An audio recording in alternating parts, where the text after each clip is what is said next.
بسم اللہ الرحمن الرحیم۔ الصلاۃ والسلام علیک یا سیدی یا رسول اللہ وعلی آلک و اصحابک یا رحمت للعالمین۔ تمام عاشقان مصطفیٰ صلی اللہ علیہ وآلہ وسلم کو میری طرف سے السلام علیکم۔ آپ کے لیے اور اپنے لیے دعا گو ہوں کہ اللہ تعالی ہم پر نبی رحمت صلی اللہ علیہ وآلہ وسلم کے صدقے رحمتیں اور برکتیں نازل فرمائے اور کثرت سے، محبت سے، ذوق شوق سے درود و سلام پڑھنے کی توفیق دے۔ میرے عزیزو، اللہ تعالیٰ کے حکم کے مطابق درود پاک پڑھنا ایک عظیم عبادت ہے، اور اس کے ساتھ بزرگوں نے بھی درود پاک پڑھنے کی بے شمار حکمتیں اور فضیلتیں بیان فرمائی ہیں۔ اگر ان کا خلاصہ کیا جائے تو معلوم ہوتا ہے کہ نبی کریم صلی اللہ علیہ وآلہ وسلم اللہ تعالیٰ کے بعد جملہ مخلوقات میں سب سے زیادہ کریم، رحیم، شفیق، عظیم اور سخی ہیں، اور حبیب خدا، تاجدار انبیاء، سرور ہر دوسرا صلی اللہ علیہ وآلہ وسلم کے مومنوں پر سب سے زیادہ احسانات ہیں۔ اس لیے محسن اعظم کے احسان کے شکریہ میں ہم پر درود پڑھنا مقرر کیا گیا۔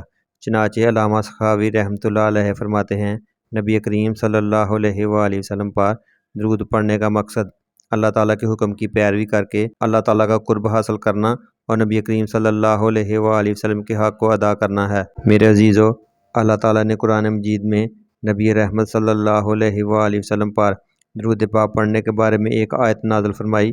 اس آیت مبارکہ کی بہت زیادہ فضیلت ہے۔ یہ سورہ احزاب کی آیت نمبر 56 ہے۔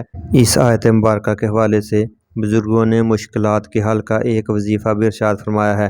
چنانچہ علامہ سخاوی رحمۃ اللہ علیہ نے کہا، اس آیت مبارکہ کے فوائد میں سے ایک فائدہ یہ بھی ہے کہ بندہ نبی کریم صلی اللہ علیہ وآلہ وسلم کی قبر انور کے پاس کھڑے ہو کر یہ آیت پڑھے، ان اللہ و ملائکتہ یصلون علی النبی یا ایھا الذین آمنوا صلوا علیہ وسلموا تسلیما۔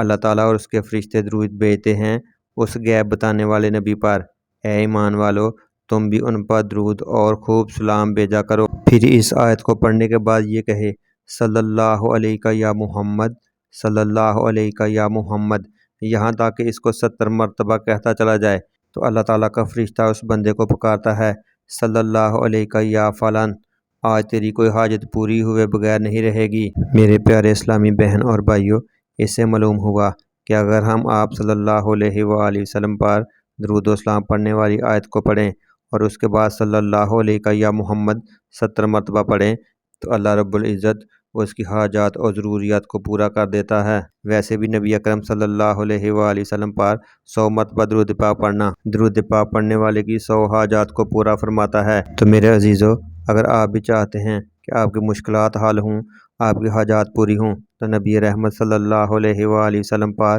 کثرت کے ساتھ، محبت کے ساتھ درود پاک پڑھتے جائیں۔ اللہ تعالی ہم کو آپ صلی اللہ علیہ وآلہ وسلم کے عظیم ذکر سے جوڑ دے، اور اللہ تعالی ہم پر اپنی رحمتوں کا نزول فرمائے۔ آمین ثم آمین۔ جزاک اللہ۔